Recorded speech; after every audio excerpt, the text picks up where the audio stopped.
সাধারণ মানুষদের কীরকম ভয় দেখানো হচ্ছে দেখেন বন্ধুরা, এটা টিএমসির নেতার ভাইরাল ভিডিও। পদ্ম ফুলেও ভোট দেওয়া যাবে না। যদি ভোট গন্ডগোল হয়েছে তাহলে ভোট দেওয়ার দরকার নাই। বাড়িতে আমি রসগোল্লা ছানা ভরা পাঠিয়ে দেবো।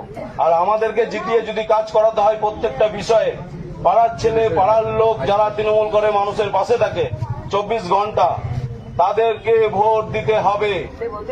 এবছর যেন ভোট নষ্ট না হয়, পরিষ্কারভাবে বলে দিচ্ছি, খাতা এন্ট্রি করা থাকবে কোন বাড়ির কে ভোট দিচ্ছে। আমরা সব মোটামুটি আমাদের ক্যামেরা থাকবে। এবার যা ভোট হবে সব লাইভ হবে।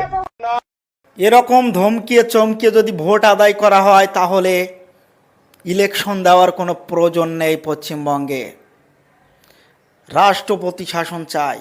টিএমসির এই গুন্ডাদের এখনো জেলে ভরা হয়নি কেন? এই সমস্ত নেতাদের বাইরে থাকার কোনো প্রয়োজন নেই, এদেরকে জেলের ভিতর ভরে দাও।